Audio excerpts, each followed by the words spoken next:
Hello dear friends. तो आज की इस वीडियो में बात करेंगे अष्टांग हृदय सूत्र स्थान चैप्टर नंबर 18 के नेक्स्ट पार्ट के बारे में।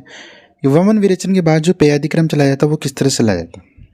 तो इसमें हमको कॉन्सेप्ट समझना है 3 शुद्धि का, प्रधान, मध्यम और अवर शुद्धि। ठीक है। और प्रधान शुद्धि में हमारे पास कुल 12 निकाल होते हैं, मध्यम में 8 होते हैं और अवरहीन में 4 निकाल होते हैं। ठीक है। इनमें क्या क्या चीज़ दी जाती है? पेया, विलेपी, अकृत्युष, कृत्युष, अकृतमाश्रस, कृतमाश्रस। ठीक है। कृत और अकृत में अंतर ये होता है कि अकृत मतलब बिना किसी मसाले के, हींग, जीरा, इन सब के बिना किसी छोंक के बनाया गया जो भी प्रिपरेशन है वो अकृत में आएगा, और कृत में इनके सहित बनाया गया। ठीक है। हमेशा कोई भी पेयादि क्रम है हमेशा सायकाल से शुरू जाएगा। तो प्रधान शुद्धि में प्रथम दिन सायकाल हमको पेया देनी है और द्वितीय दिन प्रातः और साय दोनों कालों में हमको पेया देनी है। तो पेया 3 कालों में देते हैं। ठीक है, प्रधान शुद्धि में। तृतीय में प्रातः और साय में विलेपी देनी है और चतुर्थ के प्रातः काल में विलेपी देनी है, यानी विलेपी भी हमको 3 कालों में देनी है। उसके बाद चतुर्थ के सायकाल से अकृत्युष और पंचम के प्रातः और साय में कृत्युष और कृत्युष, यानी अकृत्युष ओनली 1 काल में और कृत्युष 2 कालों में।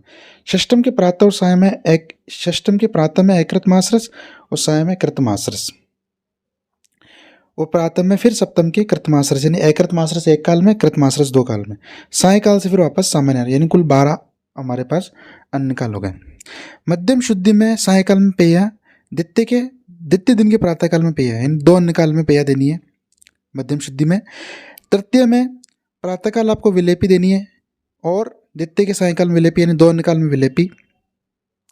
तृतीय के सायकाल में अकृत्युष, चतुर्थ के प्रातः काल में कृत्युष, 1 काल अकृत्युष 1 काल कृत्युष का, और चतुर्थ के सायकाल में कृतमाश्रस और पंचम के सायकाल में कृतमाश्रस, यानी 1 अन्य काल।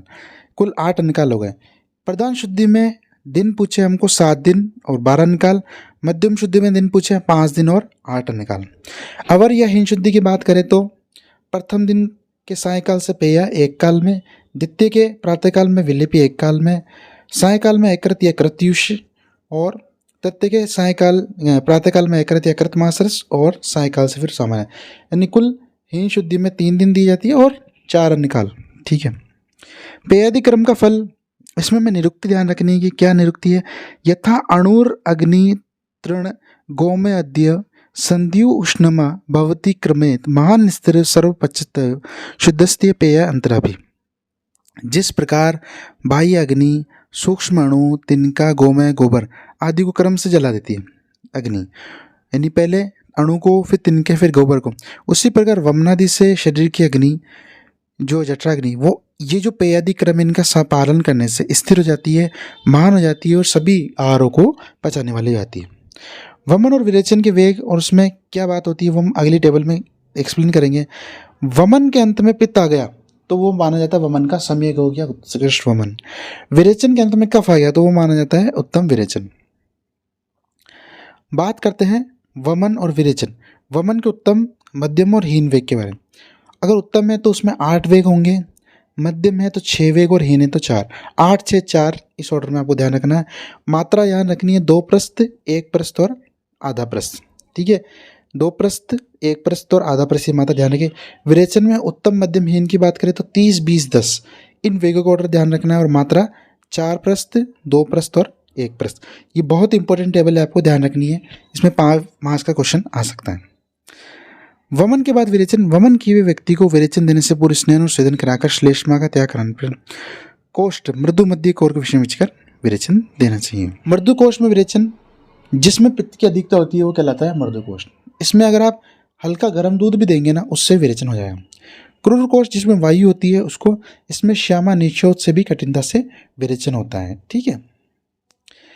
पित्तादि दोषों में विरेचक द्रव्य, पित्त है तो पित्त में मधुर तिक्त कषाय समन करता है तो तिक्त और कषाय द्रव्य से देना है। कफ में कटुरस के द्रव्य से, और वायु में स्निग्ध उष्ण लवण रस द्रव्य से विरेचन देना है, यानी जो भी दोषण के शमन करने वाले ऑपोजिट जो गुणों वाले द्रव्य हैं उनको विरेचन देना चाहिए। ठीक है। अगर विरेचन की अप्रवृत्ति हो, यानी विरेचन प्रॉपर रूप से नहीं आ रहा, तो क्या करते हैं, गर्म पानी पिलाते हैं और हाथ को अग्नि से गर्म करके एब्डोमेन पे सेकते हैं, हल्का सा स्वेदन देते हैं। यदि अल्प मात्रा में विरेचन हो, पहला तो था विरेचन आया ही नहीं, अगर बहुत ही कम मात्रा में आया तो उस दिन भोजन करके दूसरे दिन विरेचक औषध द्रव्य का पान करना चाहिए। लेकिन कमजोर और स्निग्ध कोष्ठ वाले व्यक्ति में 10 दिन के बाद शरीर का स्नेह शोधन करके ध्यान में रखकर योग्य विरेचक औषधि को अच्छे से देखो। अगर बल उसका सही है, अगर विरेचन नहीं है यार प्रॉपर रूप से, तो अगले ही दिन आप उसको विरेचन करवा दें। लेकिन कोष्ठ भी क्रूर है, उसके बाद कमजोर है, तो अगर एकदम से कराएंगे तो कॉम्प्लिकेशन हो जाएंगे। इसलिए आपको स्नेह संवेदन कराना है, फिर 10 दिन का गैप लगे, यानी 7 से 10 दिन का गैप लेके आपको फिर विरेचक औषधि का पान कराना चाहिए। ठीक है। विरेचन के अयोग के लक्षण। विरेचन के अयोग में कफ बढ़ जाएगा। इसमें क्या होगा? हृदय और कोष्ठ में शुद्धि होना, अरुचि होना, कफ और पित्त का उत्कलय, जैसे मैंने बोला कफ बढ़ जाएगा, खुजली होना, जलन होना, फुंसे जाना, पीनस हो जाना, वात और विड मल का अवरोध, ये विरेचन का योग। सम्यक योग इससे अपरोध। अतियोग में क्या होगा? विरेचन के अतियोग में जो पित्त और रक्त बढ़ने से लक्षण होते हैं वो किफ पित्त रहित श्वेत काला रक्तयुक्त जल आएगा। जल्द का रोग मांस के धोने के समान या मेद के टुकड़े के समान होगा। रोगी की गुद्दा बाहर निकल जाएगी। तृष्णा, भ्रम, चक्कर आना, नेत्र के अंदर प्रविष्ट हो जाना और अति वमन के में अति विरेचन होता है। उचित विरेचन हो जाने पर धूमपान विधि को छोड़कर वमन में वर्णित विधि का सेवन करना चाहिए। इसके बाद वमन किए गए व्यक्ति के कर्म समान अन्य संग स्वाभाविक लाभ करना चाहिए। वमन के बाद तो हम धूमपान कराते, लेकिन विरेचन के बाद धूमपान नहीं कराते।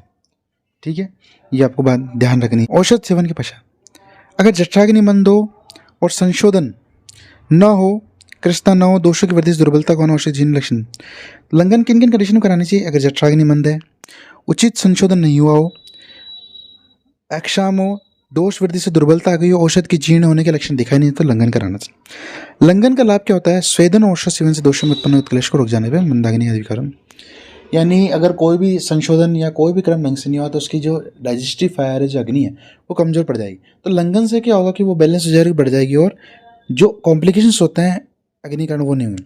अब संशोधन के बाद पिया गया संशोधन, वमन, विरेचन, रक्त विस्त्रवण, स्नेह लंघन से जठराग्नि मंद हो जाती है। इसलिए उस अग्नि को बैलेंस करने के लिए जो हमने टेबल में डिस्कस किया था पेयादि क्रम, वो हम करवाते हैं। ठीक है।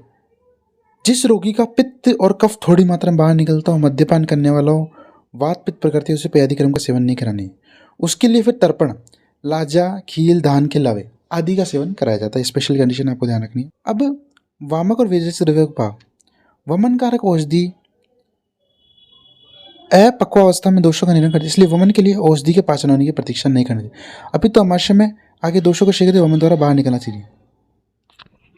वामक द्रव्य और विरेचक द्रव्य में एक अंतर है। वामक द्रव्य बिना पचे दोषों को बाहर निकालते हैं, विरेचक द्रव्य दोषों को पकाकर बाहर निकालते हैं। इसलिए वामक द्रव्यों के जो दोष उनकी प्रतीक्षा नहीं करानी चाहिए, कोशिश करनी चाहिए कि शीघ्र जल्दी से जल्दी हो सके तो उन दोषों को ऊर्ध्व भाग से हम बाहर निकाल दें। दैट इज कॉल्ड वमन। दुर्बल और बहुत दोष वाले व्यक्ति जिसमें दोष का पाक हो जाने स्वयं विरेचन आता है, तो वेदन करने वाला आहार से विरेचन कराना चाहिए। विरेचन औषधि की आवश्यकता नहीं हो जाती। कई बार व्यक्ति इतना दुर्बल होता है और इतने दोष होते हैं कि उसमें अपने आप ही दोष पाक हो जाते हैं और उनका अपने आप ही विरेचन आता है। फिर विरेचन औषधि नहीं करवानी, फिर हमको वेदन औषधियों का यूज़ करना चाहिए। दुर्बल के लिए मर्दु औषध। दुर्बल यानी जिसका पंचकर्म पहले किया जा सका है, अल्प दोष है, कृष्य है, और जिसका कोष्ठ का ज्ञान न हो कि भाई उसकी कोष्ठ डाइजेस्टिव फायर कैसी है, उससे मर्दु और अल्प मात्रा में औषधि का सेवन कराना चाहिए। ठीक है। और बार बार यही कराना चाहिए, क्योंकि आपको पता कुछ भी नहीं है, ना उसके कोष्ठ के बारे में पता है, ना कुछ पता है, आपने एकदम से ज़्यादा औषधि सेवन करा ली तो उसका जीवन संक्षिप्त हो जाए, यानी मृत्यु का भय आता है। तो दुर्बल व्यक्ति में बार बार औषध अपने स्थान से चले हुए भोजन थोड़ी थोड़ी मात्रा में बाहर निकालती रहती है। ठीक है। ये उससे तो बेटर ही है कि आपने एकदम से औषधि दी, कॉम्प्लिकेशन होगा, इससे बेटर है, इससे अच्छा है कि धीरे धीरे मात्रा में वो बाहर निकलते रहे। ठीक है। दुर्बल व्यक्ति में दोष अल्प मात्रा में तो उन्हें मृत्यु द्रव्य से शांत करना चाहिए, लेकिन बड़े हुए दोषों की अपेक्षा न कर बाहर निकालना चाहिए, ताकि चिरकाल तक कष्टकारी बीमारी रोगी को मार देते हैं। ठीक है, इस बात को ध्यान रखना है। मंद अग्नि और क्रूकोष्ठ में चिकित्सा। अगर किसी का अग्निमंद और क्रूकोष्ठ है, ठीक है, वायु से, तो क्षार, लवण और घृत का सेवन कराना है, जठराग्नि को प्रदीप्त कराना है और वायु को जीतना है। ठीक है। रुक्ष का संशोधन कैसा है? रुक्ष है, वायु की दिखता है, कोष्ठ क्रूर है, नित्य व्यायाम करता है। ठीक है। उसमें विरेचक औषधि विरेचन नहीं कराकर पच जाती है, उसमें उल्टा हो जाता है, वो विरेचन नहीं करा पाती, वो पच जाएगी, इसके पाचन हो जाएगा। इसलिए इनको पहले क्या है कि निरूबस्ती देने के बाद स्निग्ध विरेचन देना चाहिए, यानी एरंड या बादाम का, एरंड सबसे श्रेष्ठ स्निग्ध विरेचन माना गया।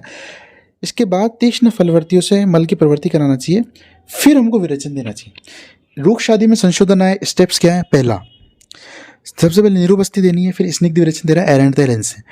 अगर इससे भी नहीं आए तो हमको तीक्ष्ण फलवर्ती मदन फल से मल को प्रवृत्त कराना है, उसके बाद स्निग्ध विरेचन देना है। ये हम स्टेप्स ध्यान रखना है। रुक्ष में संशोधन किस तरह से करना। अगर कोई विष ले लिया, चोट लगा हुआ है, किसी के कुष्ठ, शोफ, विसर्प, कामला, पांडु ये और प्रमेह ये डिजीज हैं, तो रोगी का अति स्नेह कराने के बाद विरेचन नहीं करना चाहिए, अपितु इन सभी को स्नेह देना चाहिए और स्नेह से रुक्ष विरेचन देना चाहिए। ठीक है, वरना इनमें कॉम्प्लिकेशन है। वमनादि में स्नेह स्वेदन की बात करें तो वमनादि कर्मों के बीच बीच में कुछ अंतर से स्नेह स्वेदन करना चाहिए। स्नेह स्वेदन के अंत में बलादान शरीर को भक्तने के लिए स्नेह देना चाहिए और जो प्रेय आदि कर्म बताया वो उनका पालन करना चाहिए। ठीक है, अब बात करते हैं कि स्नेह आदि द्वारा मलकर, जैसे वस्त्र के मल को क्षार भरते के से उत्कलेश के जल से धोकर बाहर निकल, वैसे स्नेह स्वेदन आदि से शरीर का मांस मल साफ करें। एक बहुत ही गंदा कपड़ा लो आप, इसमें मैल लगा हुआ, उसको पानी की बाल्टी में डालो, फिर उसको बाहर निचोड़ो, तो मैल जो है पानी के साथ किस तरह से बाहर निकल, उसी प्रकार जो स्नेह स्वेदन और ये पंचक्रम है वो शरीर के मल या दोषों को इस तरह से बाहर निकालते हैं। स्नेह स्वेदन आपने पूर्व क्रम नहीं करा, डायरेक्ट संशोधन करा दे, क्या नहीं आता। जो व्यक्ति स्नेह स्वेदन किए बिना शरीर का संशोधन कराता है उसका शरीर वैसे ही नष्ट हो जाता है जैसे सूखी लकड़ी को झुकाने से टूट जाती। सूखी लकड़ी होती है और एक होता है तेल लगाई हुई गीली लकड़ी, किसको मोड़ना ज़्यादा आसान है? गीली लकड़ी को, यानी बॉडी में हमको दोषों को प्रवृत्त कराना, पिघला के फिर बाहर निकालना आसान है।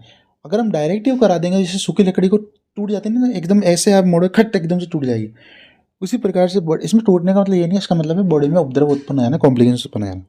संशोधन का फल क्या क्या होता है, ये बहुत इंपॉर्टेंट श्लोक है, आपको ध्यान रखना है। बुद्धि प्रसादम बलम इंद्रियाणाम धातु स्थिरतम ज्वलन से दीप्त, यानी बुद्धि का प्रसादन करना, इंद्रियों को बल प्रदान करना, धातु में स्थिर न लाना, ज्वलन से दीप्तिम अग्नि को दीप्त करना, चिराच्य पाकम वयसम यानी आयु को दीर्घ करता है, देर से बुढ़ा पाता है, करोति संशोधनम सम्य गुण पायसम, ये जो अच्छे प्रकार से संशोधन होता है उसके बेनिफिट। तो फ्रेंड्स, आज की इस वीडियो में मैंने डिस्कस करा कि पेयादिक्रम क्या होता है, वमन विरेचन के किस प्रकार से वेग होते हैं, उनमें क्या मात्रा होती है, उसके बाद कौन से कोष्ठ में किस तरह से विरेचन करवाया जाता है। देन हमने डिस्कस किया विरेचन अप्रवृत्त हो रहा है तो क्या करना चाहिए, विरेचन के अयोग, संयोग, अतियोग के लक्षण, विरेचन के बाद क्या कर्तव्य होना चाहिए, लंघन संशोधन के बाद पेया, उसके बाद हमने डिस्कस किया दुर्बल के लिए मृदु औषध, और रुक्ष कोई व्यक्ति है उसमें किस प्रकार से संशोधन कराया जाता है, किसी ने विष का पान कर लिया उसमें कैसे कराया था, और बिना स्नेह संशोधन कराए अगर हम किसी को संशोधन करवा देते तो उसके क्या नुकसान। Video, thank you.